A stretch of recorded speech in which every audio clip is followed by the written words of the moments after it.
പറഞ്ഞിട്ട് എന്തെങ്കിലും പിള്ളേരൊക്കെ വെറുതെ ക്ലാസ്സിൽ വന്നിട്ട് വെറുതെ ഉറക്കം ഇരിക്കാന്നേ. അതുങ്ങൾക്ക് ഈ റീലൊക്കെ നോക്കി കുത്തിയിരിക്കലും മാത്രമേ അവർക്ക് ഇഷ്ടം. എന്താ പക്ഷേ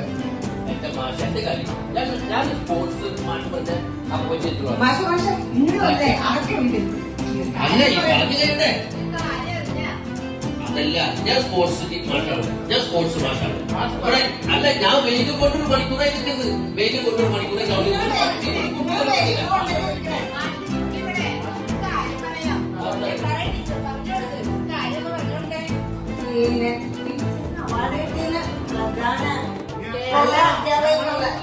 എന്താ പാട്ട്? പഞ്ചായത്ത് അവാർഡ് ആർക്കൂടി കിട്ടൂലേ? ഞാൻ വിചാരിച്ച പോലെ ഡിസ്ട്രിക്ട് അവാർഡ് ഉണ്ടായിരുന്നു.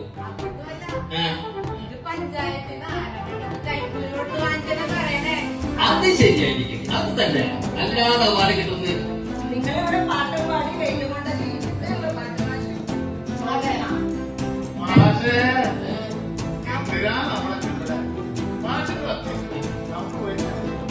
ഒരു അവാർഡ്.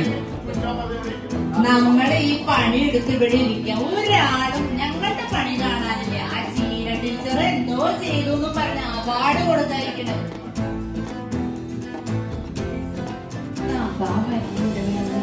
ചീന ടീച്ചർ വരുന്നുണ്ട്.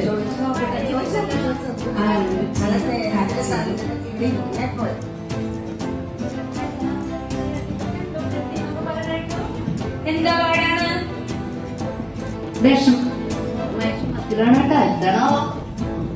ഇത്ര സങ്കടം.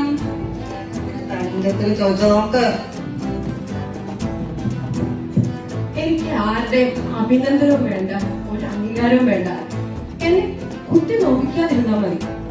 ഇപ്പൊ പറഞ്ഞുകൊണ്ടിരിക്കുന്നു ജിയ ടീച്ചർ എന്തൊരു നല്ല അധ്യാപികയാണെന്നും ഇത്രയും നല്ലൊരു അധ്യാപിക ഈ സ്കൂളിലില്ല എന്ന് പറഞ്ഞുകൊണ്ടിരിക്കുന്നു.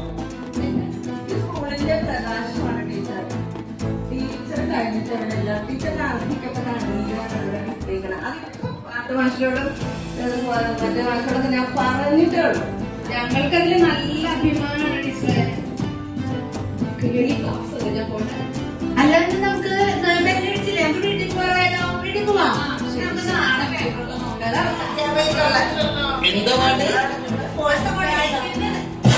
സങ്കടം. ഇന്ന് നമ്മുടെ സ്കൂളിലെ അഭിമാന താരമായ ജീന ടീച്ചർക്കുള്ള യാത്രയയപ്പ് സമ്മേളനമാണ്. 25 വർഷത്തെ സുദീർഘ സേവനം അവസാനിപ്പിച്ചുകൊണ്ട് മറ്റൊരു സ്കൂളിലേക്ക് യാത്രയയപ്പ് നൽകാനുള്ള സമ്മേളനമാണ്. എല്ലാവരെയും സ്വാഗതം, ഏറെ സ്നേഹത്തോടെ സ്വാഗതം ചെയ്യപ്പെട്ട HM ഉണ്ണി സാറിനെ സ്വാഗതം ചെയ്യും. എന്തെങ്കിലും ആവശ്യങ്ങളുണ്ടെങ്കിൽ കുട്ടികൾ സ്ഥിരമായിട്ട് ക്ലാസ്സിൽ വരാതിരിക്കുന്ന സമയത്തൊക്കെ ടീച്ചർ ആ വീട് തെരഞ്ഞു പിടിച്ചു പോയി എന്താണ് കാരണമെന്ന് മനസ്സിലാക്കിയിട്ട് ഈ കുട്ടികളെ വീണ്ടും ക്ലാസ്സിലേക്ക് കൊണ്ടുവരുന്ന രീതി ടീച്ചറുടെ പ്രത്യേകതയാണ്. അധ്യാപകൻ ദീപു സാറിനെ സ്വാഗതം ചെയ്യുന്നു. എന്തിത്ര വൈകിനി സന്ധ്യേ മനസ്സിന്റെ ചന്ദ്രോദയത്തിനു സാക്ഷിയാവാൻ തൂവലുപേക്ഷിച്ചു പറന്നു പോമെന്റെ ഈ തൂമണിപ്രാവിനെ താലോലിക്കാൻ എന്തിത്ര വൈകിനി സന്ധ്യേ മനസ്സിന്റെ ചന്ദ്രോദയത്തിനു സാക്ഷിയാകാൻ.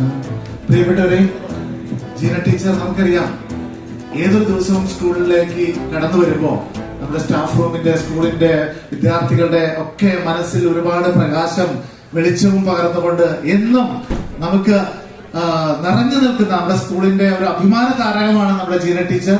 ടീച്ചർ നമ്മളോട് ഇന്ന് വിട പറയുന്ന ഈ വേളയിൽ ഒരുപാട് ദുഃഖമുണ്ട്.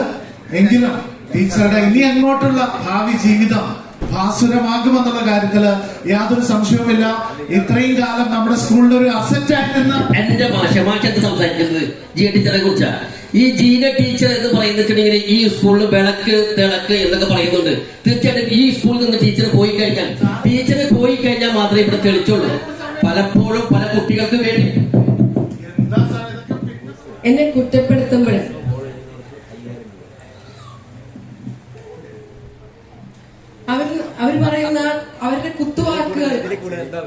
അവരെന്നോട് പറയുമ്പോഴും സത്യം അറിയാൻ അവരല്പം ശ്രമിച്ചിരുന്നെങ്കിൽ എന്ന് ഞാൻ വെറുതെ ആശിച്ചു പോവുകയാണ്. പാഠപുസ്തകം പഠിപ്പിക്കുന്ന ഒരു ടീച്ചർ എന്നതിലുപരി എന്റെ കുട്ടികളെ മനസ്സിലാക്കുന്ന, അവർക്ക് അവരുടെ പ്രശ്നങ്ങളിൽ ഒരു താങ്ങാവാൻ കഴിയുന്ന ഒരു അധ്യാപികയാകണം എന്നാണ് ഞാൻ ആഗ്രഹിച്ചത്. അതിനു വേണ്ടിയാണ് ഞാൻ ശ്രമിച്ചിരുന്നത്. അത് ഒരു തെറ്റായാണ് എന്റെ സഹപ്രവർത്തകർ കാണുന്നതെങ്കിൽ തീർച്ചയായും ഞാനൊരു തെറ്റുകാരി തന്നെയാണ്.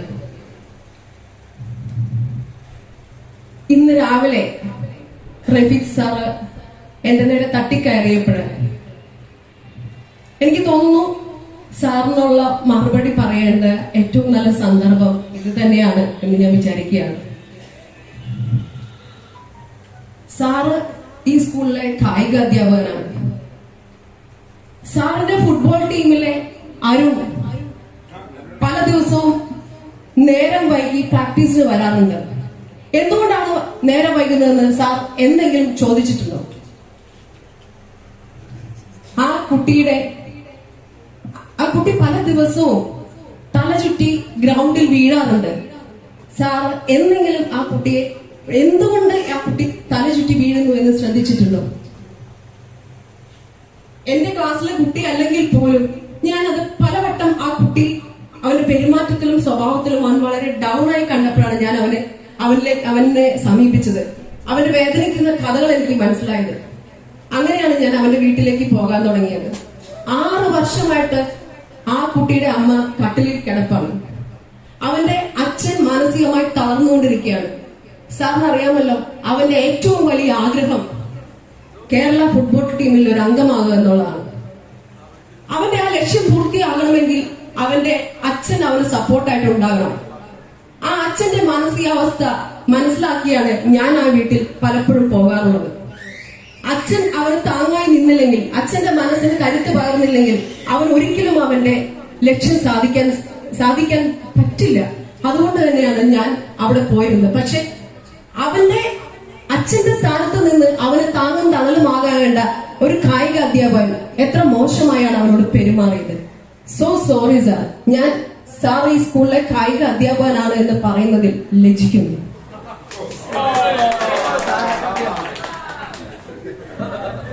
എന്റെ കുഞ്ഞുങ്ങളുടെ മനസ്സിലേക്ക് ഒരു പ്രകാശം കടത്തിവിടാൻ ഇത് ഒരു കൊച്ചു മെഴുകുതിരിയാവാനാണ് ഞാൻ പലപ്പോഴും ശ്രമിച്ചിട്ടുള്ളത്.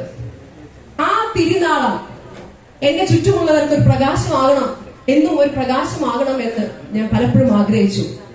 എന്റെ ഉള്ളിലെ ആ നന്മയുടെ തിരുനാളം തല്ലിക്കെടുത്താനാണ് എന്റെ പ്രിയപ്പെട്ട സഹപ്രവർത്തകർ എപ്പോഴും ശ്രമിച്ചിട്ടുള്ളത്. പക്ഷേ എനിക്ക് നിങ്ങളോട് നന്ദിയേ ഉള്ളൂ.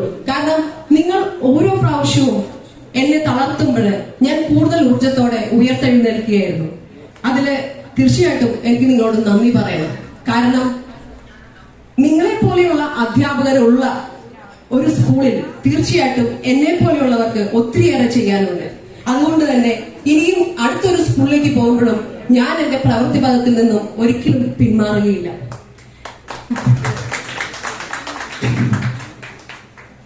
എന്നെ സംബന്ധിച്ചിടത്തോളം എന്റെ മനസ്സ് ശരി എന്ന് പറയുന്ന ആ വഴി എന്നുവരെ എന്റെ മനസ്സ് എന്നോട് ശരി എന്ന് പറയുന്നു, അതുവരെ ഞാൻ ഈ വഴി തന്നെ തുടരും.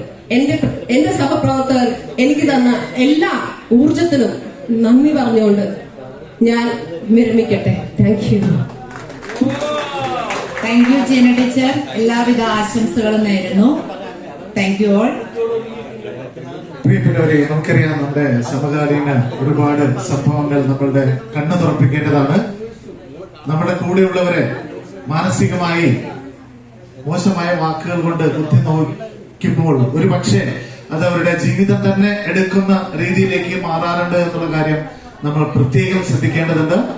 അപ്പോ ട്രെയിനേഴ്സ് ആയിട്ടുള്ള, കൗൺസിലേഴ്സ് ആയിട്ടുള്ള നമ്മുടെ ഒക്കെ ഒരു നിയോഗം എന്നുള്ള രീതിയിൽ മറ്റുള്ളവരെ താഴേക്ക് മാനസികമായി തകർന്നു പോകുന്ന ഒരുപാട് ആത്മാക്കളെ കൈപിടിച്ച് ഉയർത്തേണ്ടുന്ന നിയോഗവുമായിട്ട് നമുക്ക് ഇനിയും മുന്നോട്ട് പോകാം. അതിനുള്ള ചെറിയൊരു ആഹ്വാനമാണ് ഞങ്ങളുടെ ഈ ടീം സ്പാർക്ക് ഇവിടെ അവതരിപ്പിച്ച ചെറിയൊരു സ്കിറ്റ്. വഴിവിളക്ക്. ഇത്രയും നേരം ഞങ്ങളെ സപ്പോർട്ട് ചെയ്ത എല്ലാവർക്കും ഹൃദയത്തിന്റെ ഭാഷയിൽ നന്ദി പറഞ്ഞുകൊണ്ട് നിർത്തട്ടെ. നന്ദി, നമസ്കാരം.